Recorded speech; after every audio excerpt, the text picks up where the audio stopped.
sister, and you're welcome to my channel. You're welcome to my very first vlog, and I'm so happy to have you watch me. Yeah, it's my absolute favorite time of the year, and I'm so excited to be sharing this holiday season with you for the first time. Happy holidays, Merry Christmas in advance, and I hope that we all make it into the New Year's. Yay! December is my absolute favorite time of the year. Like, I can start planning for December from January, you know, and I just love the family. I love the celebratory mood. I love the, you know, communion and community of people that you have around yourself during the holidays. And we're at it again. So I love hosting people. I love cooking. What is a celebration without food? So it's really my favorite time of the year, and I'm happy to be sharing this time with you. Remember that Corona is still outside. So you don't want to be going out to have lunch and this and that as often. That's not a problem. You still can do that, but you want to keep that to the barest minimum, because remember that a lot of people are coming back from the holidays, that's coming back into the country as well this period, and you don't know what they're bringing in. So it's safer to stay around your friends and family, and as much as you can, entertain yourself from your homes.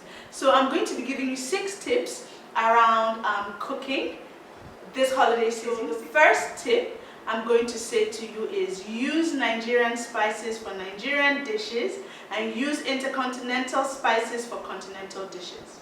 Yes, does that make any sense?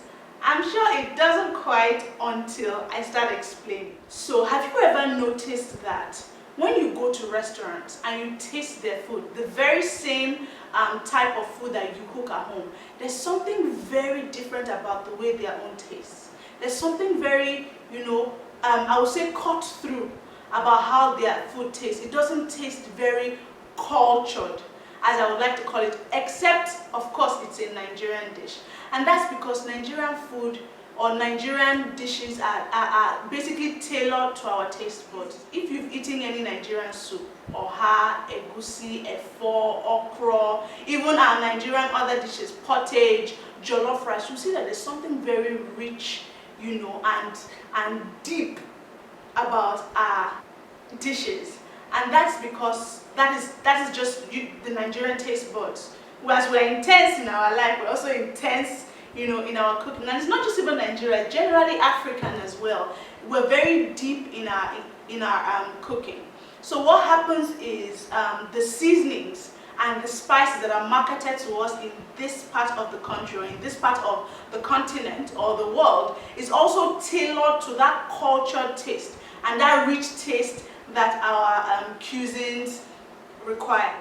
So this holiday season, when you're cooking Nigerian dishes, be sure to use seasoning cubes that are tailored to our taste buds, which I would call the Nigerian seasoning. So you know those cubes you see around, those ones they market for us, those ones they sell in plenty bags with plenty cubes inside. Those are the seasoning cubes that you want to keep on hand for Nigerian dishes. But if you want to cook an intercontinental dish, or you want to cook something that is not of our environment, so maybe an Asian food or Italian food, so maybe some nice Italian pasta, maybe an Alfredo, or one of the chili sauces or whatnot from the Asian cuisine, you need to make sure that you're using seasonings that are tailored to their taste buds. That's the only way you would get the best result out of your cooking. Not to say that it won't taste good if you use our Nigerian seasoning to do, but what it is it won't taste like what you're trying to get. So you're trying to make beef in chili sauce, and then you're now putting one of all those our cubes that have been made with some Nigerian local spices, maybe crayfish or something,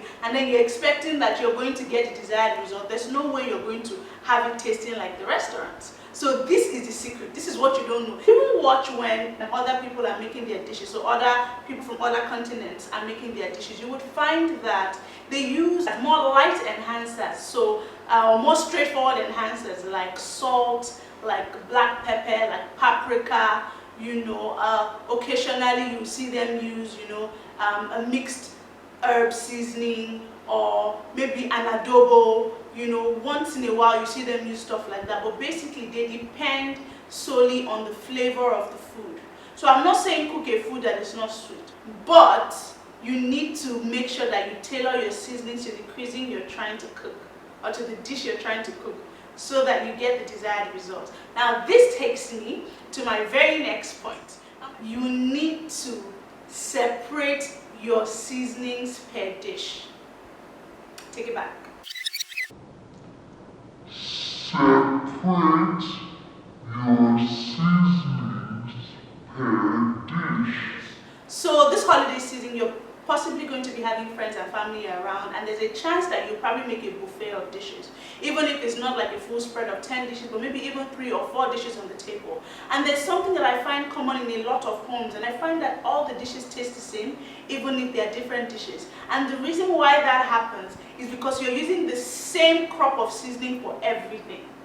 So of course you're getting the same underlying result across board.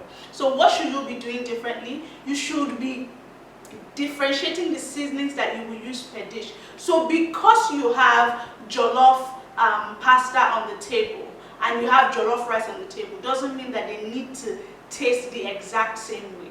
So you can decide to use a different kind of seasoning cube or different kinds of flavors for your jollof pasta and use a different kind of crop of seasonings for your jollof rice. So let me give you an example of what you can do. For your jollof rice, you can decide to use chicken stock cube.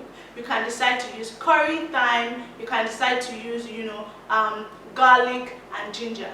And now for your jollof pasta, what you will now be doing separately is maybe using, spring onions, so blended spring onions, because that has a depth of flavor. You may decide to use some curry leaves. You may decide to use rosemary as opposed to thyme, since you put thyme in your jollof rice. You may also decide to use a beef stock cube instead of a chicken stock cube. So all of these things make the little difference, because when you now taste it, even if they are almost the same kind of dish because they are both jollof, you find that they taste differently. So even if it means before you start cooking, you lay out all your seasoning cubes and say, you know what, this one, so my adobo, my aromat, my soy sauce, you're for fried rice, my chicken stock cube, my thyme and my curry, you're for jollof rice, my rosemary, my black pepper, my this, you're for, that would help you differentiate the taste. And I'm not saying that you should use just salt or you should use salt for only one dish. There are some things that you can use across the board. So things like black pepper, things like salt, and even things like ginger and garlic,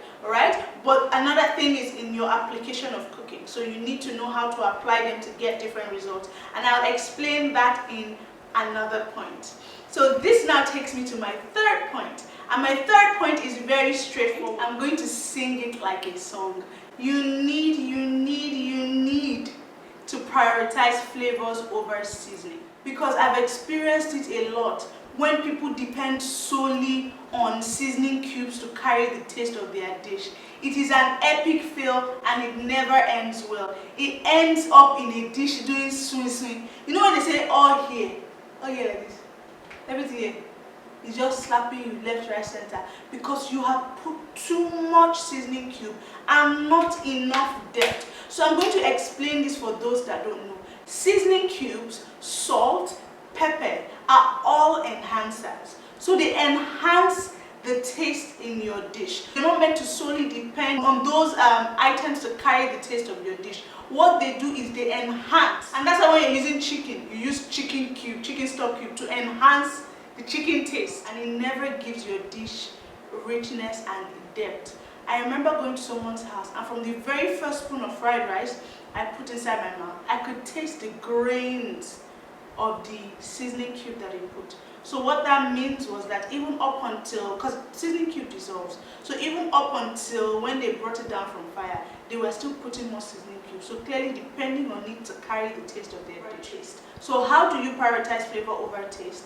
You should first focus on deepening the taste of your dish. You deepen it with herbs. Things like onions, things like parsley, things like rosemary, things like curry leaves, things like spring onion, things like ginger, things like garlic, so even fresh pepper, all of these things carry taste and they carry, flavor. So when you put them in, they already give your food a certain level of richness that will now just be enhanced mildly with seasoning cube. So what I'll say to you is this holiday season, as you're preparing to cook, as you're shopping for the holiday season, I know that onions is gold, but then you can use ginger, you can use garlic, you can use, the thing is, People ask me, where do I get fresh herbs? Have you ever asked that house man by the corner of your street whether he has parsley? Or have you ever told him? Because they all buy their things from the same place, Mile 12. And all of these things are in the market. But because people don't ask for them, they don't bring them out or they don't buy them from the market. And they're even cheap. 100 naira parsley, 200 naira parsley is a big bunch. So this holiday season, as you're cooking your dishes, you need to prioritize flavor over seasoning. And you would see that your cooking experience would be bumped up a very huge notch. Sorry. This takes me to my fourth point. And my fourth point is something that a lot of people have slept on for the longest time. Greens. I remember someone commenting under one of my pictures. I had made, I think it was my oriental rice, and she was basically cringing at the fact that I put in the greens. By greens I mean parsley, and spring onions at the beginning of the dish. And she was like, won't it wilt? And I don't blame her, because there are a lot of people that also think that greens are only garnishes. So you only use them when your food has finished cooking and you just sprinkle them on top. And that is an absolute lie. Greens are not only garnish. In fact, most of them hold the deepest flavors that you can imagine. So you see all those curry leaves, you see thyme, you see rosemary. I talk about these things a lot. Spring onions. You see parsley, those things that you consider a little sprinkle on top when it's time for the food to come down from the fire. Those things contain flavor. And you can do a quick test. Grab a stalk of spring onions and just break it, fresh one. You will see the smell that hits you. That is flavor. Same thing with other green herbs as well. So don't sleep on them. That's this point. This point is, do not sleep on your greens this holiday season. So you need to incorporate them in the beginning of your dish. And yes, I know that you still want the vibrance of the color after the dish. So who is to say you still can sprinkle a bit more just so that it's crunchy and it's fresh and the green gives your food a bit more life? You definitely can do that. But before you do that, you need to make sure that you include those things in cooking your food, because you're doing your dish a disservice by thinking that those things are only great for garnishing. That takes me to my fifth point. My fifth point is something that I really didn't understand for the longest. I used to ask myself, why are they doing this thing? And it's called flavoring your oil. So this holiday season, do not sleep on flavoring your oil. Yes, it is a cooking technique and it's something that people sleep on a lot. So you see when people put oil in a pan before they make something, before they make fried rice, before they make stew, and they put some, herbs inside. So they put like maybe curry or thyme or rosemary or ginger, and you're wondering that. Then I used to ask myself, is that they just want to burn this pot? Why are they not just putting the food first and then putting it? But that is because what they're trying to do is to flavor the oil, and that flavoring of oil gives a good base and a good foundation for you to build up your food taste from. So when your oil is flavored, every other thing that you put inside, it's almost like it keeps climbing steps. So this holiday season, flavor your oil. It's a cooking technique you don't want to sleep on, and it's something that is really going to change the trajectory of your dishes. And I will just under this point talk about cooking methods as well, because I find that people do not also understand this. So for example, people would think that, why do I need to fry the chicken in the oil and use that particular oil to fry the stew? I beg, I want to keep my chicken oil for another time I'm going to fry chicken. So people say that, oh wow, why can't I just fry my chicken and then fry my stew separately and just put the chicken inside the stew? It's not the same thing. Yes, it works, but you would get best out of your stew if you use the oil that you use to fry the chicken, to fry the stew. That is flavor. So that oil has been flavored with the chicken, alright? So when you see those people that are frying puff and they put onions inside the oil, I remember asking one time, why are they putting onions? Somebody said that it's to clear the oil. It's not to clear the oil, it's actually to flavor the oil. So it gives the oil a kind of fragrance and flavor that they now fry their puff in. And yes, there are some times when you decide to put these things into the dish. So for example, I'll give you two distinctions. When you put garlic into oil before you start cooking and you fry it, you're flavoring that oil. However, you get a totally different result from when you put crushed garlic into the food. The garlic tastes fresher and more vibrant and more present, but when you do it the other way, where you put the garlic into the oil first, The garlic flavors the oil and it makes a good build-up. So it's not to say that you cannot put your ginger and garlic when your food is cooking. It is, what is your desired result? Is that the end goal? Is that what you want? Do you want the garlic to be more present in the dish? If that's what you want, then by all means do that. But if that's not what you're looking for, it's a good idea to flavor your oil, before. And for those people that, and now this takes me to my very last point. And my very last point is that you should not neglect your table sauces this holiday season. Table sauces help you, especially when you're trying to cook dishes that are not from our environment. They use a lot of table sauces in those dishes. And really, for me, one of the things that I use table sauces the most for in my kitchen is to refurbish dishes. So I have, for example, I had fried chicken the day before and I have leftover chicken and I put it in the freezer and I want to serve it the next day and I don't want it to taste the same. I just bring out a table sauce. It could be oyster sauce, it could be ketchup, it could be, even soy sauce or chili sauce. Pour it in the pan, heat it up a bit, put my chicken, toss it around, and it's a whole different dish. Same thing with rice, same thing with pasta. This little thing, so you have leftover fried rice, you don't know what to do to it, put it in the pan, add a bit of any of the table sauces you have currently available. It could even be fish sauce, toss it about, and you made yourself another dish. So table sauces are great this holiday season because they help you refurbish dishes quickly, and they also help you change the taste of some of your dishes when you want to reuse them. They also serve as seasoning. So there's some dishes that you do not require seasoning powder or seasoning cubes or bouillon cubes. All you just need is a bit of a table sauce, maybe soy sauce,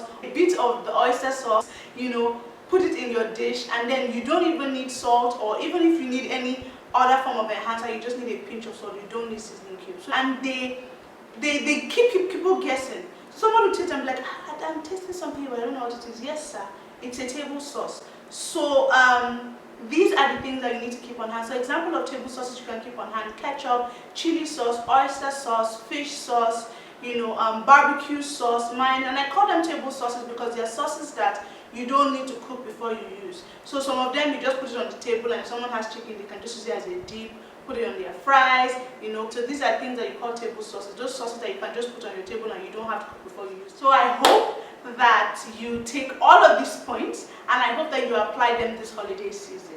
It is a great time to cook. It is a great time to, indulge your family in some nice home-cooked meals. So I'll just run through the 6 points again for those that are catching at the end. If you are trying to skip, because the video was too long, I'll run through the 6 points again. The very first point is use Nigerian or African seasonings for African dishes, and use continental seasonings or continental methods of seasoning for continental, or not continental. Whenever I say continental, I kind of mean intercontinental.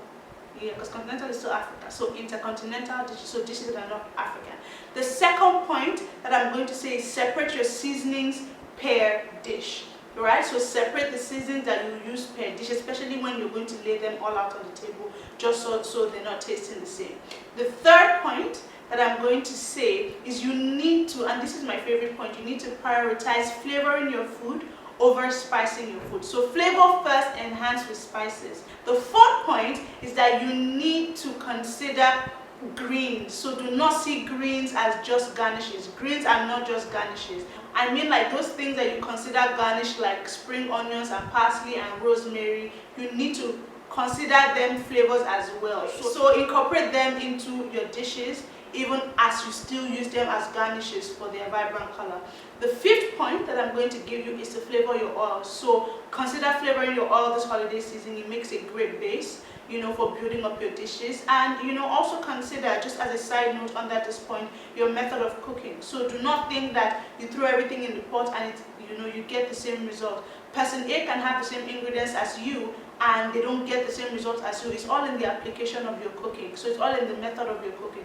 So it's something that you need to consider this holiday season. And the very last point that I'm going to give to you is invest in table sauces. So as you go out, grab a bottle of ketchup this time, grab oyster sauce, grab soy sauce, grab fish sauce, grab barbecue sauce. All of these things help you, refurbish or help you revamp your dishes. So when you have leftover, you bring them out, you can just throw in, these sauces, and they will help you pretty much change the taste and just renew the taste in the dish. So I hope I was able to communicate. If you don't understand anything, please comment below. I'll be sure to respond to you as long as I see your message.